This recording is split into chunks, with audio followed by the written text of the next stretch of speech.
Craft instructor থেকে junior instructor পদে পদোন্নতি বাতিল সহ ৬ দফা দাবিতে বিভিন্ন জেলায় সড়ক অবরোধ করে বিক্ষোভ করেছেন পলিটেকনিক ইনস্টিটিউটের শিক্ষার্থীরা। দাবি আদায়ে সকালে সিলেট পলিটেকনিক ইনস্টিটিউট থেকে মিছিল বের করেন শিক্ষার্থীরা। বিভিন্ন সড়ক ঘুরে চণ্ডীপুল এলাকায় ঢাকা সিলেট মহাসড়কে অবস্থান নেন তারা। এতে বন্ধ হয়ে যায় যান চলাচল। আন্দোলনরত শিক্ষার্থীরা বলছেন, ক্রাফট ইনস্ট্রাক্টরদের পলিটেকনিক ইনস্টিটিউটের শিক্ষক হওয়ার যোগ্যতা নেই। উচ্চ আদালতের রায়ে জুনিয়র ইনস্ট্রাক্টর পদে তাদের এই পদোন্নতি অবিলম্বে বাতিল করতে হবে। এছাড়া রাজশাহী, নওগাঁ, লক্ষ্মীপুর, নরসিংদী এবং কুমিল্লাতেও সড়ক অবরোধ করে বিক্ষোভ করেছেন পলিটেকনিকের শিক্ষার্থীরা।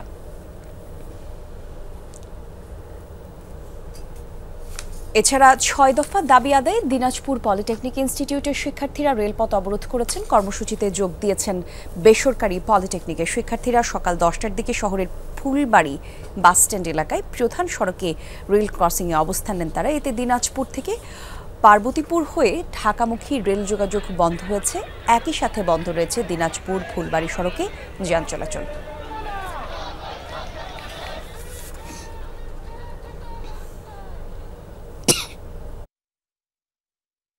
৬ দফা দাবি আদায়ে রাজধানীর তেজগাঁওয়ে সড়ক অবরোধ করেছে পলিটেকনিকের শিক্ষার্থীরা। যেমনটা জানাচ্ছিলাম সংবাদে, সেখান থেকে এই প্রসঙ্গে আরও বেশ কিছু তথ্য আমরা জানবো। ঢাকা এবং ঢাকার বাইরে থেকে আমাদের সহকর্মীরা যুক্ত হবেন। শুরুতেই যাচ্ছি সহকর্মী লামিয়া তিথির কাছে। তিথি, একটু জানাবেন পলিটেকনিক শিক্ষার্থীদের দাবিগুলো মূলত কি, আর সড়কে যানজটের পরিস্থিতি কেমন, সেই তথ্য একটু দেবেন।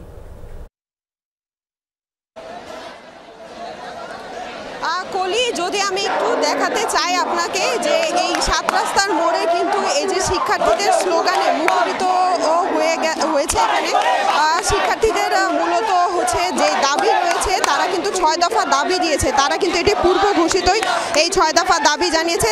৬ দফা দাবির মধ্যে যদি আমি একটু জানাই যে জুনিয়র ইনস্ট্রাক্টর পদে ক্রাফট ইনস্ট্রাক্টরদের অবৈধ পদোন্নতির রায় হাইকোর্ট যে দিয়েছে, সেটা হাইকোর্ট কর্তৃক বাতিল করতে হবে। একই সাথে কিন্তু পাশাপাশি কিন্তু ক্রাফট ইনস্ট্রাক্টরদের পদবি পরিবর্তনের সাথে মামলার সাথে সংশ্লিষ্ট স্থায়িত্বদের চাকরিচ্যুত করতে হবে। এছাড়াও কিন্তু তারা আমাদের জানিয়েছেন যে ডিপ্লোমা ইঞ্জিনিয়ারিং কোর্সে যে কোনো বয়সে ভর্তির সুযোগ যে রয়েছে, সেই সুযোগটা কিন্তু বাতিল করতে হবে। একই সাথে কিন্তু উন্নত বিশ্বের আদলে 4 বছরের মেয়াদ সম্পন্ন কারিকুলাম নিশ্চিতের কথাও তারা বলেছেন।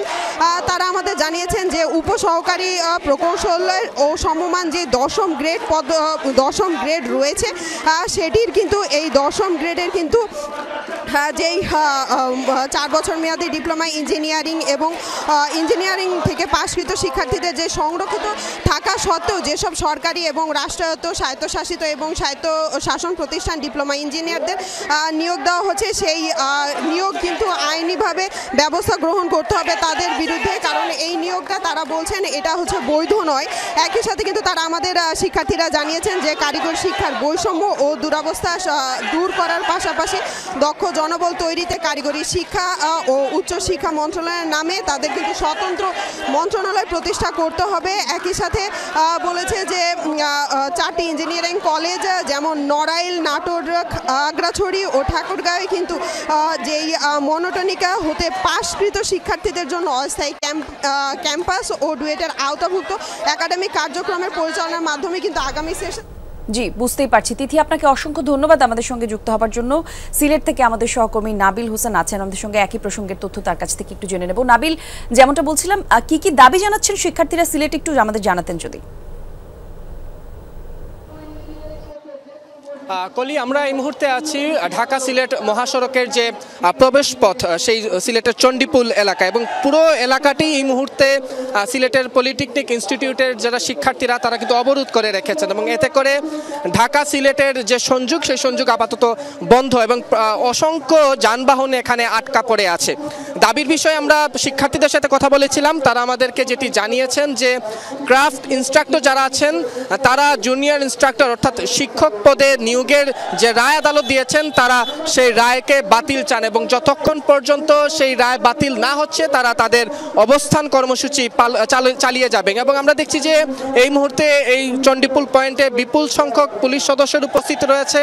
পুলিশ সদস্যরা, সেনাবাহিনী সদস্যরা, তারা আন্দোলনরত যা শিক্ষার্থীরা তাদের সাথে আলোচনার চেষ্টা করছেন যে তারা যাতে সড়কটি ছেড়ে তাদের আন্দোলন শান্তিপূর্ণভাবে করেন, কিন্তু শিক্ষার্থীরা আইন শৃঙ্খলা রক্ষাকারী বাহিনীর কোনো যুক্তিতেই আসলে তারা আসলে মত প্রকাশ বা আশা প্রকাশ করছেন না। তার মূল কারণ তারা জানিয়েছেন তারা গত 6 মাস ধরে এই আন্দোলন শান্তিপূর্ণভাবে চালিয়ে যাচ্ছেন, কিন্তু তাদের দাবি আদায় হচ্ছে না। ফলে তারা বলছেন যে এই যে আদালতের যে রায়, অর্থাৎ ক্রাফট ইন্সট্রাক্টর যারা রয়েছেন তাদের যে জুনিয়র ইন্সট্রাক্টর পদের যে পদোন্নতি সেটি তারা বাতিল চান। তারা আরও অনেক কয়েকটি আসলে পাবলিক বিশ্ববিদ্যালয় চান। এই ধরনের 6 দফা দাবিতে তারা তাদের আন্দোলন চালিয়ে যাচ্ছেন। কলি, ধন্যবাদ আপনাকে নাবিল।